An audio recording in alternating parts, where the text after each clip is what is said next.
want to see, and Doctors for a Healthy Community have been doing that.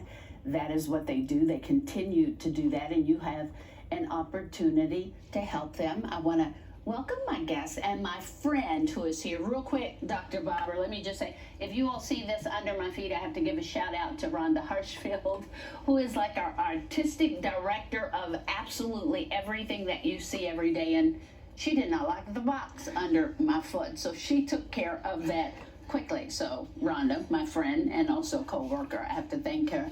Dr. Muhammad Babar is here. You're the president of Doctors for Healthy Communities, and I just need to say this, and I know you know this, I love you so. I appreciate your heart and your soul and what you do for this community in so many ways. Talk about the mission of Doctors for a Healthy Community. So Dawn, as you know, that we try to assist our community in whatever way possible. Medicine is a gift of mine, and with Dr. Waqar Salim, I co-founded this organization.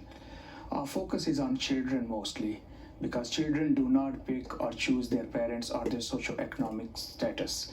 So it's our job to try to have an even playing field for the kids. We closely collaborate with schools in Jefferson County. We have 8 schools. Then we have 2 schools in Fayette and 2 schools in Warren. And we recently established a relationship in Hopkins County with Dawson Springs schools. We try to provide free physical examinations for the kids. There's school physical examinations, sports physical examinations, dental, and visual screening. Just before COVID, we did 1,000 physical examinations on the students in collaboration with JCPS Health Services. Boy, so what difference did COVID make when it came in? That just seemed to make all of life a bit more difficult. COVID changed the reality and the ball game for us. So we were providing physical examinations, but now our focus was on supporting our children, providing COVID education, masks, and all the necessary tools, including hygiene education. We had a couple of events where we did the physical exams, but in conjunction with providing vaccination with our local nonprofits. When you look at Kentucky,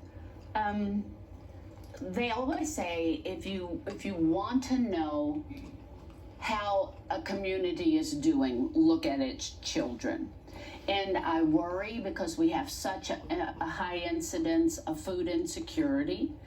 I worry because every year we are at the top of neglect and abuse, not only for our animals, but for our children. And I don't know. I just wonder and say, what are we doing and what should we be doing? So as you said, Dawn, that we have 40 to 50% of our JCPS kids out of 100,000, they are at free or reduced lunch. And food security is a reality. So as a society, it's our job to support those kids in whatever way we could. Either we can collaborate with our food pantry Day to Care, or we can work directly with JCPS schools. Doctors for Healthy Communities, in our 8 schools, we try to collaborate with Blessings in Backpack and try to support our kids for food, which we provide them on the Friday for the weekend. Yeah, I was looking at some of the folks that they partner with, and you tell folks, volunteer with donations for JCPS, Blessings in a Backpack, school physicals and immunizations, school clothes parties, donations for homeless shelters. I mean, anything you can possibly do, really, to make the community stronger. I always say that if my neighbor is hurting and in trouble, there's no way I can be the best that I can be. It just doesn't work that way, does it? Absolutely, because the purpose of our creation is to give a hand to our fellow beings, animals, and our environment.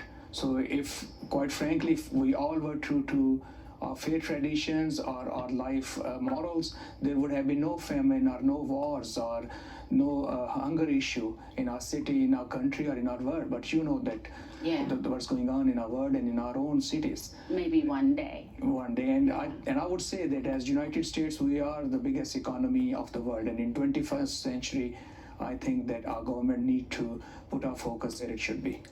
So you've got an event coming up, a wonderful auction. How do we take part of this? Because first, let me tell you, the auction items are crazy fabulous. Okay, so you're going to get a wonderful auction item, and I bid on things, and I'm like, oh my gosh, am I going to win this? And I'm thinking nobody's going to outbid me. Sometimes I get it, outbid me. Come on, outbid me. But they can bid on these wonderful things, and the money will go to helping you do what you need to do. Yes. Okay, so how can we become part of the auction, and when does that all start? So auction will start on this coming Monday, 21st of March at 8 a.m. And there are, as you said, there are wonderful packages that folks So can wonderful. have. Take a week of vacation, a Marriott in Cyprus, in Orlando. There are golf packages with Valhalla. We have a Churchill Down package, the gift certificates to them. You can have just some. I mean, there's so many wonderful things. Louisville Bats games, there it is, 32auctions.com. Now, do they need to put all of that on there? DHC Auction Yes. 2022. So let's leave that up there for a little bit. Look at some of the auctions. There are games, there are trips, there is food, there is tires, there's flowers. What do you need? It is on there. You see Bourbon Barrel custom American flags. They have been here. So many different people. Churchill Downs. Look at that beautiful empty bourbon barrel. Let me tell you all now, I got an empty bourbon barrel and I made it into a bar when I got a few other barrels. You see Derby Museum there, Whiskey and Olive Garden. Is there anything you need from the community? If we don't get an auction item, can people just donate? Above all, I would request our community members to volunteer. Okay. That I think that is the best way to be part of this journey. And then if they want to support monetarily, they can go to our website, www.dhcus.org, and they can make a contribution there. All right. If for some reason you forget this information, reach out to me or my team here at Wave3 if you want to volunteer, dhcus.org. Go there. You can also follow what they do, Docs for Health, on Facebook. Dr. Babar, is there anything that you want to make sure that you share that I did not ask? I just want to ask my Louisvillians that look at all the kids as your own kids. Let's try to give them all the opportunities which your kids or my kids have in life, and let's give them a hand, and let's make sure that they enjoy their life and they achieve their full human potential the way my own kids will do. And that's kind of my compass in life. Yeah, because if you think about it and you say, well, they don't belong to me, well, they do. We all Absolutely. belong to each other, whether we like it or not. Yep. Yes, thank you. I Thank love you. you very much. I love you too, Dawn. Thank you Always for everything. good to see you. Absolutely. Okay, hang on. There's a wonderful, wonderful event in Elizabethtown that they want to let you know about. We'll share that with you.